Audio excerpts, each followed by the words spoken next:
जब भी आप सिस्टम स्टार्ट कर रहे हैं आपके सामने विंडोज स्क्रिप्ट होस्ट का एरर आ रहा है और ये एरर अचानक से आता है और विंडोज के किसी भी वर्जन के लिए एरर कोई नया नहीं है। तो आज की इस वीडियो में हम जानेंगे ये एरर क्या है, ये एरर क्यों आता है और इसका प्रॉपर सॉल्यूशन और फिक्स क्या है। मैं आपको बता दूं, विंडोज स्क्रिप्ट होस्ट माइक्रोसॉफ्ट का एक बिल्ट इन ऑटोमेशन टूल है जो कि यूजर को किसी भी टास्क को ऑटोमेट या मैनेज करने के लिए हेल्प करता है। तो जब भी एरर आपके सामने आता है इसका मतलब ये है कि विंडोज स्क्रिप्ट होस्ट टूल किसी भी पर्टिकुलर स्क्रिप्ट फाइल को प्रॉपर्ली रीड नहीं कर पा रहा है, जिस वजह से ये एरर आपके सामने आ रहा है। और ये एरर 3-4 प्रमुख कारणों से आता है। पहला कारण है मेलवेयर अटैक। हो सकता है आपके सिस्टम में किसी मेलवेयर वायरस का अटैक हो गया हो। दूसरा कारण है VBS फाइल का करप्ट होना। अगर आपके सिस्टम में VBS फाइल करप्ट हो जाता है उस वजह से भी एरर आता है। और तीसरा कारण है कोई अदर फाइल, विंडोज का कोई अदर फाइल हो सकता है करप्ट हो गया हो, उस वजह से एरर आ रहा है। तो आइए देखते हैं हम इस एरर को कैसे प्रॉपर्ली फिक्स करेंगे। तो सबसे पहले आपको रन कमांड ओपन कर लेना है और रन कमांड में ये SFC कमांड टाइप करके रन कर देना है। इस कमांड से क्या होगा कि कोई भी अगर अदर फाइल की वजह से आपके सिस्टम में एरर आ रहा है तो वह फाइल रिप्लेस हो जाएगा और आपका एरर दूर हो जाएगा। दूसरा प्रमुख कारण एरर का हो सकता है मेलवेयर अटैक। अगर आपके सिस्टम में मेलवेयर अटैक की वजह से एरर आ रहा है तो इसके सॉल्यूशन के लिए आपको Malwarebytes सॉफ्टवेयर जो है डाउनलोड कर लेना है। डाउनलोड करने के बाद इसको अपने सिस्टम में इंस्टॉल कर लेना है। इंस्टॉल करने के बाद अपने सिस्टम को प्रॉपर्ली स्कैन कर लेना है।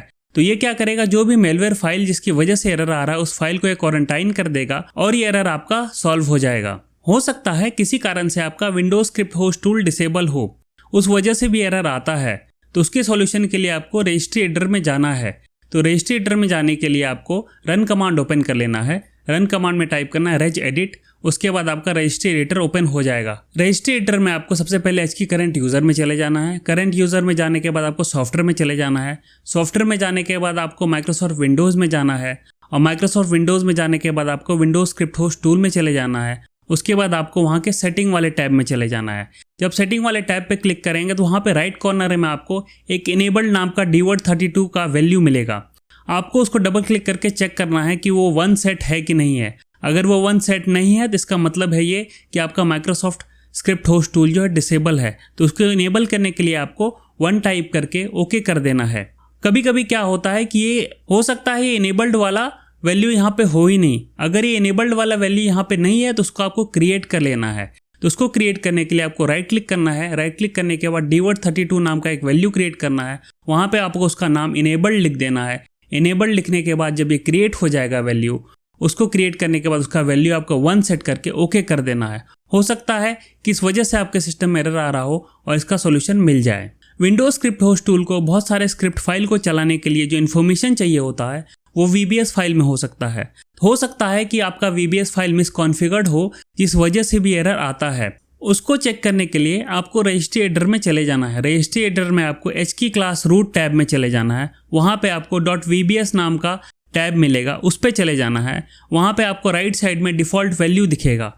उस डिफ़ॉल्ट वैल्यू पे डबल क्लिक करके चेक करना है यहाँ पे डिफ़ॉल्ट वैल्यू VBS फाइल लिखा हुआ है या नहीं लिखा हुआ है। अगर ये VBS फाइल नहीं लिखा हुआ है तो आपको प्रॉपर्ली वहाँ पे VBS फाइल लिख देना है और ओके कर देना है और इससे आपका प्रॉपर सॉल्यूशन मिल जाएगा। बहुत से यूजर्स को क्या होता है कि विंडोज़ के स्टार्ट में ही एरर आता है। जब विंडोज़ वो स्टार्ट करते हैं तो उसके सामने विंडोज स्क्रिप्ट होस्ट का एरर आता है। तो इसके सॉल्यूशन के लिए आपको यूज़र इनिट फाइल के नीचे का जो भी वैल्यू है उसको डिलीट करना है। तो उसको डिलीट करने के लिए आपको फिर से रजिस्ट्री एडिटर में चले जाना है। वहाँ पे आपको HK लोकल मशीन, उसके बाद आपको सॉफ्टवेयर, उसके बाद आपको माइक्रोसॉफ्ट, फिर विंडोज़ NT, फिर विंडोज़ लॉगऑन वाले टैब में चले जाना है। और विंडोज़ लॉगऑन वाले टैब में यूज़र इनिट के नीचे जो भी फाइल है उसको आपको सेलेक्ट करके डिलीट कर देना है। और डिलीट करने के बाद आपको यूज़र इनिट का वैल्यू देखना है कि वो प्रॉपर्ली सेट है कि नहीं है। तो यूज़र इनिट का वैल्यू देखने के लिए आपको जो है यूज़र इनिट पे डबल क्लिक करना है। वहाँ पे चेक करना है कि ये प्रॉपर वैल्यू सेट है कि नहीं है। अगर ये वैल्यू सेट नहीं है तो आपको ये वैल्यू सेट कर देना है, जिससे आपका प्रॉपर सॉल्यूशन हो जाएगा। होप सो इन सॉल्यूशन को फॉलो करके आपकी प्रॉब्लम सॉल्व हो गई होगी।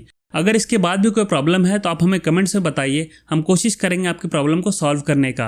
अगर आपको ये वीडियो अच्छा लगा तो इस वीडियो को लाइक कीजिए और इस वीडियो को अपने दोस्तों में भी शेयर कीजिए। और हाँ भाई लोग, इस चैनल को सब्सक्राइब कीजिए। यहाँ पे हम विंडोज़ एरर से रिलेटेड बहुत सारे वीडियोज़ को बनाते रहते हैं और जो भी प्रॉब्लम विंडोज़ से रिलेटेड उसको सॉल्व करते रहते हैं। तब तक के लिए जय हिंद।